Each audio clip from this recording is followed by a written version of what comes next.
Thomas had delivered all the tasks. He was very tired. So, I need an engine to run 3 special deliveries for me. I can do it. Very well, Thomas. Even though you've been working all night and are clearly tired. You must take some chickens to Japan, sheep to Nazi Germany, and the children to Pearl Harbor.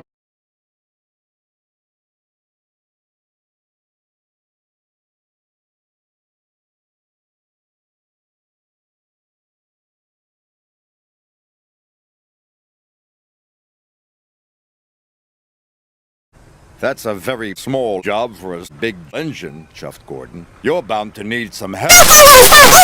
Sheep to Japan. Children to Nazi Germany, chickens to Pearl Harbor. Yawned Thomas.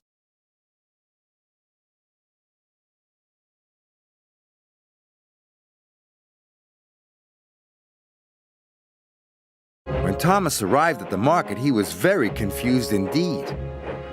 Please unload the sheep, said Thomas.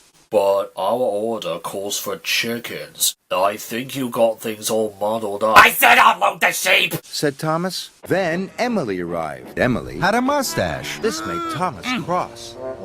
When Thomas got to the farm, he told the children that it was their stop. Anything is better than trying to do long division or trying to understand the Battle of Hastings. So all the children got off at Farmer McColl's. Thomas arrived at the school. Yeah, that's what I do. I feel like we shall do something. Nope, not at all.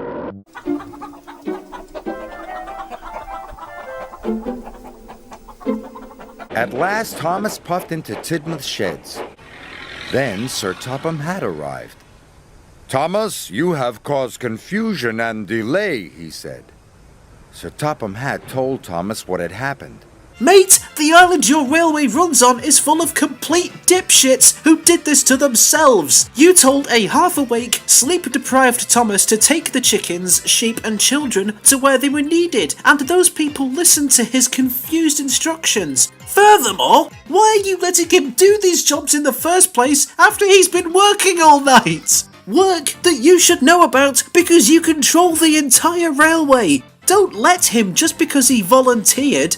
Yeah, engines like Henry pull the flying kipper at night time, but that's either in the early hours of the morning after he's had his sleep, or late in the evening before he goes to sleep. Even Percy pulling the post train all night gets to sleep all day when he comes back to the sheds. If you overwork your engines, of course they're going to make these mistakes. Don't let your engines do something they're not prepared to do if you know they're going to fuck it up and then have a go at them afterwards, you brainless fat crescent! Nobody goes with Crescent! Would you look at the time I should go? Gordon said a really useful engine never needs help, moaned Thomas. Ha! Laughed Edward. I'm always helping Gordon up the hill. Percy took the sheep from Japan to Germany. Edward took the chickens from the Pearl Harbor to Japan. And Thomas collected the children.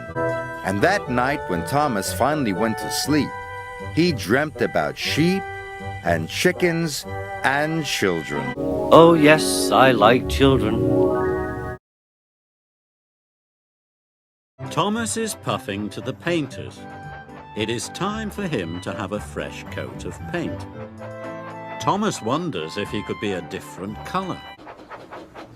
What if he were red like James? Then he would be a Sodor postbox, or Bertie the bus. What if he were green like Henry? Then he would be the colour of the grass, or the leaves on the trees. Then he puffs past Trevor. You're very nice, Trevor, says Thomas. but you wouldn't make a very good flagpole. Blue is the only colour for a really useful engine. Everyone knows that. Thomas is very happy to be painted blue.